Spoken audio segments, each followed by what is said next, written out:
Niagara Falls, Canada. Can a layman learn Aqidah from an Ash'ari who is teaching Aqidah Tahawiyah? Read the question again. It shows AK Niagara Falls, Canada. Can a layman learn Aqidah from an Ash'ari who is teaching Aqidah Tahawiyah? Bismillah ar-Rahman ar-Rahim. Question is from Niagara Falls. Can a layman learn Aqidah from an Ash'ari who's teaching Al-Aqidah At-Tahawiyah? They should not. They have to avoid that. Stay away from that. No layman should study with anyone unless they are upon the correct Aqidah, the orthodox creed, the pure creed of Ahlul Sunnah, Ahlul Hadith. Wallahu alam. It shows SE colon for Malaysia. Assalamu alaikum. What is correct understanding of the ayah? Inna Allah la yughayyiru ma biqawmin hatta yughayyiru ma bi anfusihim. Question from Kuala Lumpur. What's the correct understanding of the verse? Inna Allah la yughayyiru ma biqawmin hatta yughayyiru ma bi anfusihim. Allah does not change the condition of a people until they change it themselves. Alhamdulillah, we have read the kalam of the ulama of Islam, such as Ibn Qayyim, regarding this ayah. We were in, where were we at? Newcastle? What part of the UK was that day? We did a lecture on this, that Allah will not change the condition of a people until they change what is wrong, until they themselves change it. We did a lecture just on this, the last UK trip. Al-Muhim, summarized answer right now. Two main interpretations of the ulama of Islam. First interpretation is the more popular interpretation that most people mention, and that is Allah is not going to help you until you yourselves help yourselves.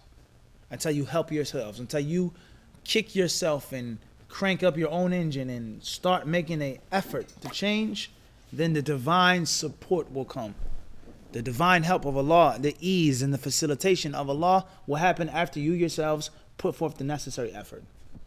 And the second interpretation, which is correct, just like the first one is correct, but the second one is also correct and not so known, is that Allah does not strip a blessing from a people whom He has blessed until they themselves disrespected and looked down upon it. Allah does not take the Quran away from someone after He allowed that person to memorize it, as they have neglected the Quran and abandoned the Quran. And anything else, peace and safety, anything else that you violate, you don't appreciate, then it's taken away from you after you yourselves didn't appreciate it. Allah does not change the ni'mah that He's given to people until they themselves change their actions with adam al-shukr, not thanking Allah, forgetting about it, rejecting and neglecting the fact that Allah gave you the blessing. Naam. Wallahu alam. It shows JA Product 58. Assalamu alaikum, Shaykh. May Allah bless you. The Sahih al-Bukhari is the most authentic book after the Quran. Why isn't Sahih Muslim the next authentic book afterwards? Repeat the question. This was J.A. Philadelphia, Pennsylvania. Assalamu alaikum, Shaykh. May Allah bless you. The Sahih al-Bukhari is the most authentic book after the Quran. Why isn't Sahih Muslim the next authentic book? Tayyib. Questions from Philadelphia, PA. If the book Sahih al-Bukhari is the most authentic work after the Quran, then why isn't Sahih Muslim the most authentic book of Hadith after Sahih al-Bukhari? That's the question. Wa alaikum assalam wa rahmatullah. May Allah bless you as well. I honestly don't understand the question.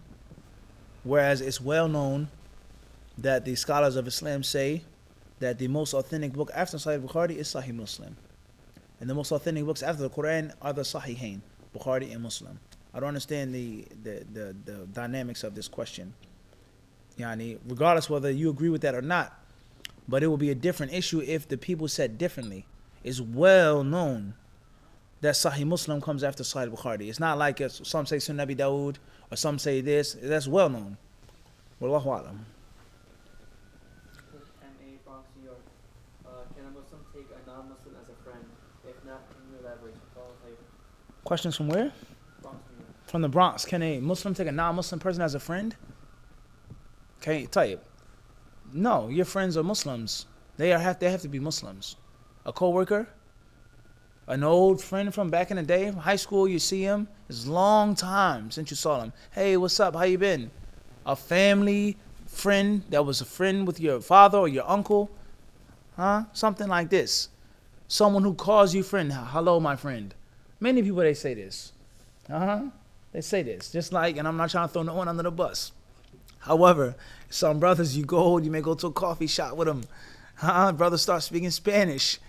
And the lady's talking Spanish. He says coffee. Next thing you know, it's mi amor,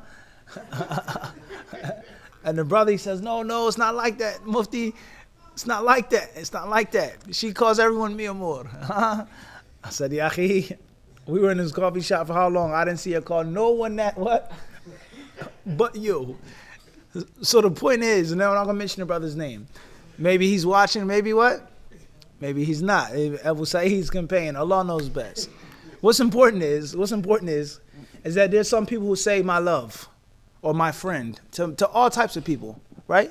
And they don't actually mean it.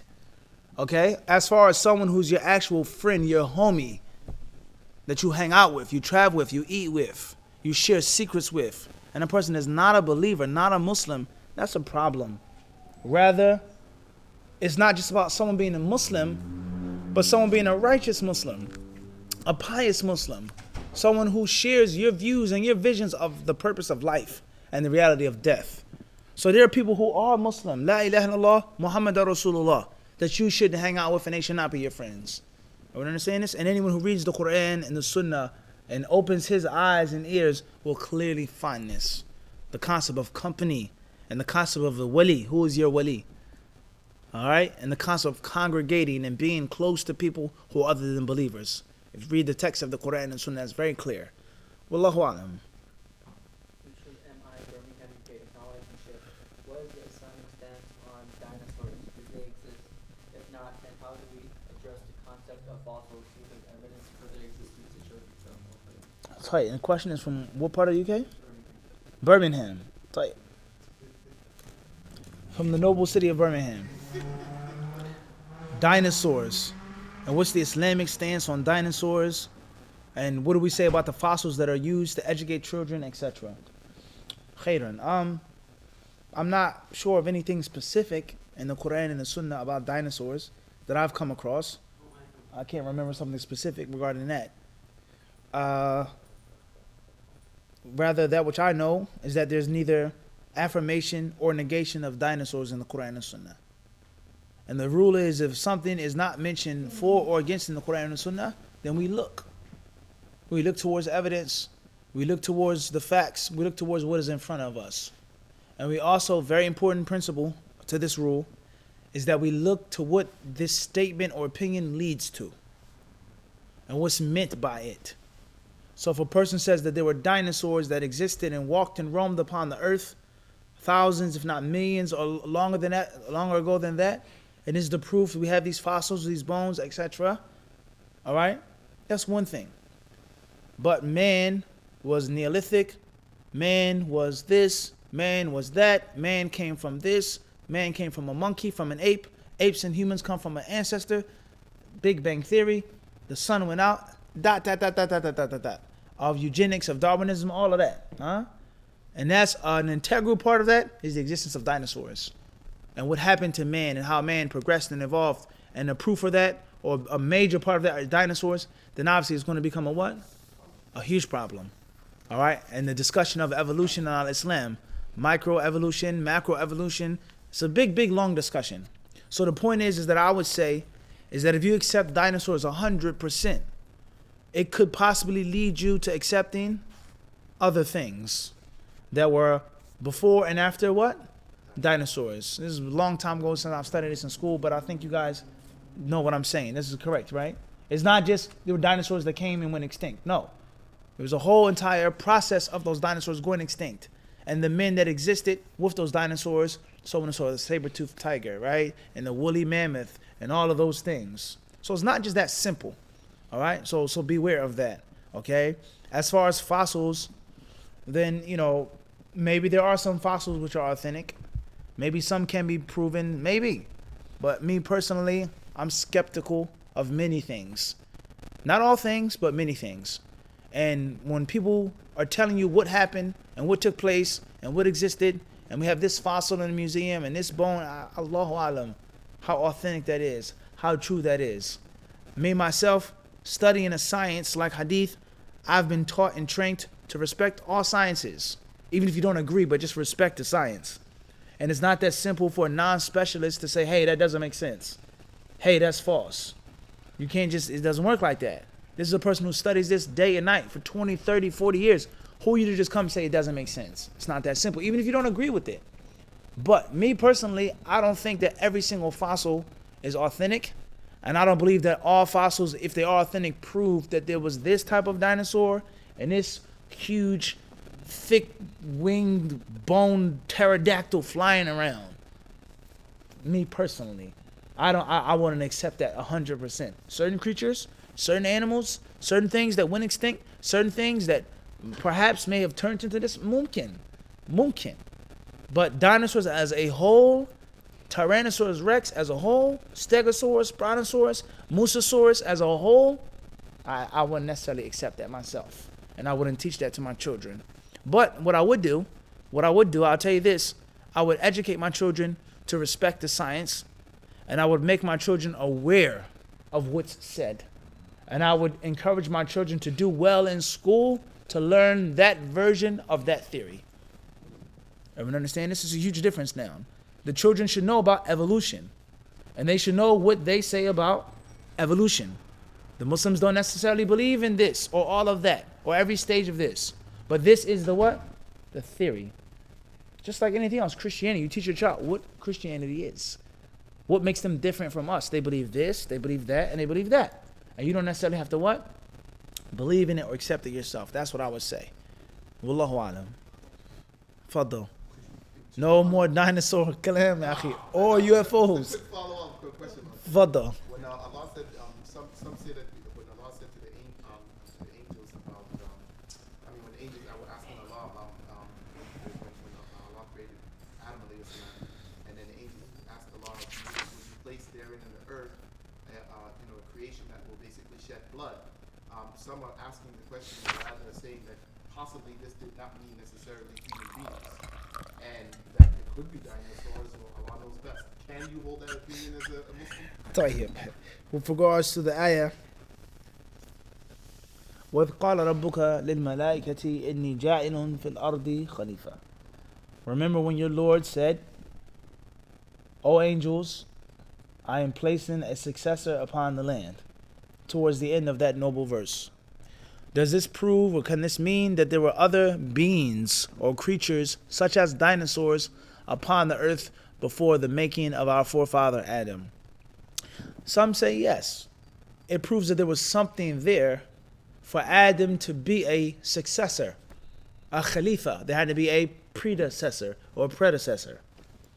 Okay? That's not a problem. What existed, what type of creature or animal existed or race, that's a different story. Some scholars say it was the jinn. And they killed and they murdered and they made a great deal of fasad. And others say al-jinnu al-hin, another type of creation. We're not getting into aliens and UFOs. Do we accept aliens? Are they true UFOs? That's long discussion. Al-Muhim, something was on earth before what? Adam. Not a problem. Khalifa 10. Will you place upon earth he who sheds blood? He who causes corruption? Allah says, I knoweth that which you what? Knoweth not. Not a problem, not an issue. But that doesn't necessarily mean, in my humble opinion, and advice for each and every one of us, is to be mindful of what we say about the Quran. Everyone understand this? Be mindful. Be mindful of what you say about the Quran. And as I just have mentioned, be mindful of respecting or disrespecting the science, whether you agree or not. Everyone understand this? Be mindful of what you say. And a person may say something that you don't agree with. That's fine. But be mindful of the scientific way of deducing things. And ask yourself, where do I stand? Abu Saeed? Am I the dog barking at the 8-foot fence? Or myself, do I have my own 8-foot fence and I say this fence is wrong? No problem. But just make sure that you're not the barking dog on the other side of the 8-foot fence, barking louder and louder for someone to hear you and see you. You differ with this person? That's not a problem. You have a different view, this person makes a mistake, this person has deviated, mumkin, not an issue. But what are you doing? What have you done for Islam? What are you doing for Islam? And what type of knowledge and science do you have in your mind for you to just say this person is not making any sense, they're stupid, they're this and that? Be careful. That's advice for myself and for what? Everyone in the times in which we live. Allahu a'lam. Mm-hmm.